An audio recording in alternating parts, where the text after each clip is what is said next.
at her core, she is rapacious, and she definitely suffers from wanting it all. And in moments not even knowing why she wants it all, she just wants it all. And that says a lot about a character. I do think that there's something about her that we haven't quite fully delved into in this film, which lends itself to great possibilities later. But just off the bat, there's something great about witnessing a character just really coming in and taking what she wants and doing it in a way that's not something, in a way that we've seen before. And that's also the challenge, you know. I remember saying to Chris, nothing she ever decides to do or actually gets away with doing can be of easy choice. And that makes for challenging writing and challenging and, you know, playing it. But I think we came up with something that feels organic and also feels unusual in its in how it's kind of laid out, and also, you know, in the cause and effect of it. As much as we worked on the character and the development of wanting to create somebody that was unusual, we had to come up with a look that could celebrate that and kind of fit that person. And my assistant actually came up with the hair. She just kind of out of nowhere said, "You should do dreadlocks." And I think everybody went to like the, you know, the quintessential idea of what you have when you think of dreadlocks, but kind of figuring out a way to finesse that into something that was very sleek and almost dangerous looking. Like her hair could be weapons, like her hair could hurt you, but still at the same time really beautiful. That was really fun. The clothes were a lot of fun. I just, you know, I didn't want to do the tight little business dresses or business suits that everybody kind of thought of initially for her. There was something I thought of with her. She was more artistic than that. There was something, even though she's so evil, there's something kind of cool about her. The reason why she chooses him is because he might have the most vulnerable aspect to his character than any of the other characters. And that makes her even more delicious because she can kind of prey on those vulnerabilities.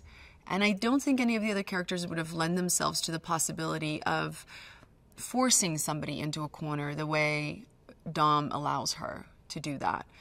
And so there are things that are so important to Dom's character, to Dom as a character, that the threat of losing any of those things makes him more of a pawn for her.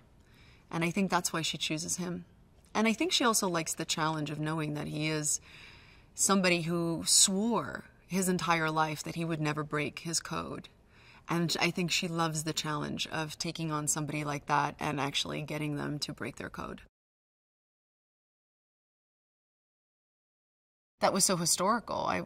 It was very fast and furious, the whole experience of being there and shooting.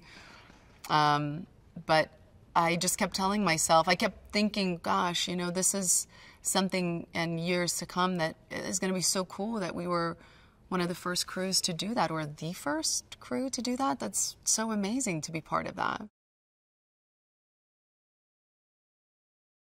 I think we were both excited about, you know, the prospect of doing something that would be surprising. And I think the concept was surprising on its own. Just the details of that surprise within every scene and every moment with each other, I think we both kind of relished in that. And it was a little bit like, you know, we would show up every day, we knew what the space was, and it 90% of the time was just me and him in the room shooting, you know, 5-6 pages of dialogue.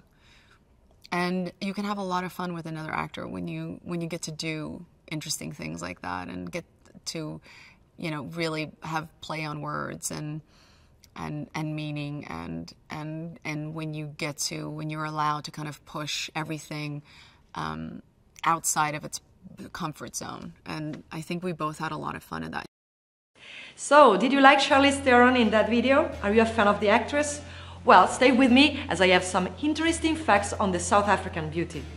It seems that the actress got her start in the industry due to a dispute in a bank. That's right, in 2003, on the show Sunday Morning Showdown, it was revealed that her manager discovered her in a Hollywood bank after he witnessed her shouting at a bank teller for refusing to cash her check. Now, not only was she a model before her acting career, but she trained as a ballet dancer at the Joffrey Ballet School in New York City and performed in both Swan Lake and the Nutcracker. Her dancing career ended after a knee injury. She was rated at number 6 on the 2016 Forbes World's Highest Paid Actresses list, earning $16.5 million. She made a return to the list after not being rated since 2013.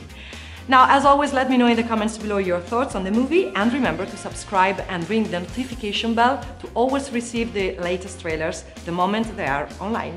See you next time!